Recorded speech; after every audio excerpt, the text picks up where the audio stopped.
tamaşaçıları salamlayıram və nəzərlərinizə çatdırım ki, bizim bu turbo vasitəsi mükəmməl bir vasitədir ki, sadəcə bunu düzgün istifadə edən adamlar fayda görəcəklər. Və heç bir həkimə ehtiyac yoxdur. Sadəcə evinizdə bu gördüyünüz alətlərdən, bu turbolardan alırsınız bu şəkildə. Necə uzanmaq lazımdır, harada uzanmaq lazımdır, onu sizə göstəririk. Deməli, bu şəkildə bu boynun arxasına qoyulur. Bax, bunu yaxından göstər, biri balaca. Bax, boynun arxası və çiyinə oturmuş formadır. Baş bu şəkildə qalmalıdır. Görürsünüz mü? Burun axıntısı, qaymor frontal boşluqların axıntısı, eyni zamanda düzgün tənəffüs forması, ağız yeri, ürəyi sıxmamaq şərti ilə, təzyiqi oynatmamaq şərti ilə bu şəkildə uzanılmalıdır. Bəzi insanlarda təzyiq olur. Niyə? Çünki düzgün formada yatmır. Məsələn, deyək ki, bunu götürürük, məsələn, ramarlarda çön o tərəfə, məsələn, bir adam sol böyrü üstə yatırdı və bir paduşka qoyub başının altına və ya bu şəkildə yatırlar.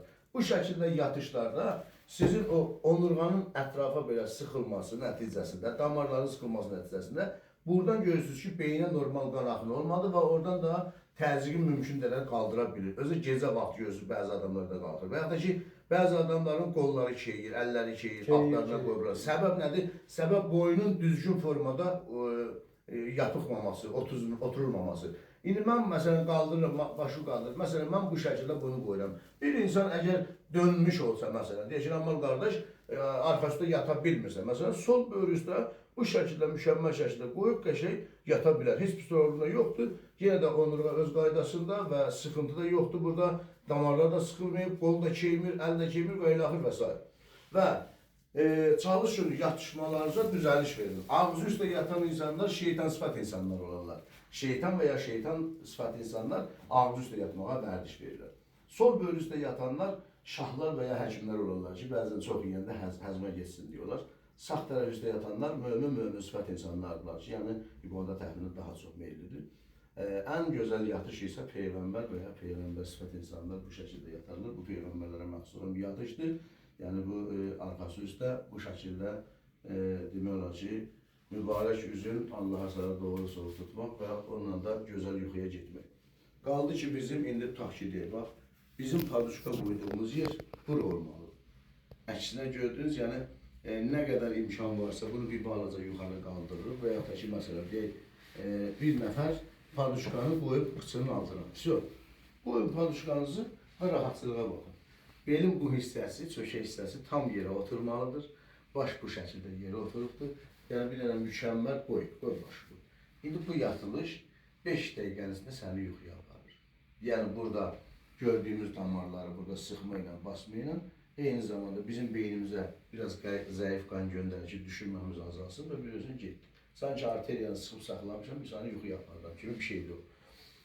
Buradakı vasitə isə onurğanın çökək yerinə, yerə, bel qırıcasında əziyyət çəkən insanlar, bel ağrısında əziyyət çəkən insanlar düz yerdə, ortopedik yerdə uzanaraq, yəni bizim matraslar, indi divan kreslorlarda matraslar var, o biraz ortopedik deyil, bu qalın materiallardır. Onun üzərində uzanaraq bu şəkildə uzanmalar, paduşkanın diz altına qoymaq çox rahatçılıq verir. Onurğanı demək olar ki, gün ərzində 7-8 saat yatdığı müddətdə tam rahatlayır, bütün qan dolaşımını gözəlləşdirir. Bəzi insanların belində problem varsa, məsələn, adam var belə də yata bilir. Məsələn, belini qaldırırsan, ayaqları qatda, üstə. Bax, bu şəkildə qoyub, məsələn, uzanmaq olur. Bu da beldəki o qırıcalardan əziyyət çəkən adamlarda, məsələn, rahatçılıq olur. Bunun da altına yenə də, belə deyək, biraz paduşka qoysun buradan, daha gözəl şəkil. Yəni, yanbızlar oturacaq yerə, belin o skalyoz, kifoz vəziyyətləri yerini alacaq və nəticədə görəcəksiniz ki, o onurğanın öz funksiyasını bərpa eləməyə çalışır, qan dolaşımını yaxşılaşdırır. Məndə bir başqa bir alət də var idi, indi onu tapanlara sanki bunun belini əvəz edən, rahatlayan bir lazımdırsa, deməli bir ən azından bir saat yarım bu şəkildə uzanıb, sizi narahat edirsə, çıxardıb qoyub rahat yata bilərsiniz. Amma yatana qədər, yuxuya gedənə qədər, nə qədər bacarırsınız bu şəkillərdən istifadə edin və yerinizdən durmamış, ayaqlarınızı qatlayırsınız bu şəkildə. İmkan daxilində aralı formada saxlayırsınız bunu.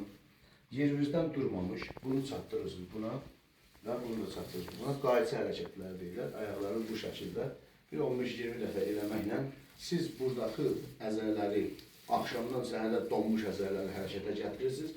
Hərəkətə gətirib qızışdırırsınız, belə deyək. Ondan sonra onun nəticəsində artıq sizin, belə deyək, onurğanız qızışandan sonra siz gərnəşirsiniz. Bir dənə o necə yerindən durmaq, bir dənə gərnəşirsən, belə bütün əzələlər o bağlar hamısı yığılsın bir yerə. Ondan sonra qalxırsınız və yerinizdən duranda bu şəkildə durursunuz və yerinizdə bu şəkildə 2-3 dəqiqə oturaraq, maksimum 5 dəqiqə qədər oturaraq siz infarkt, insultdan azad olursunuz.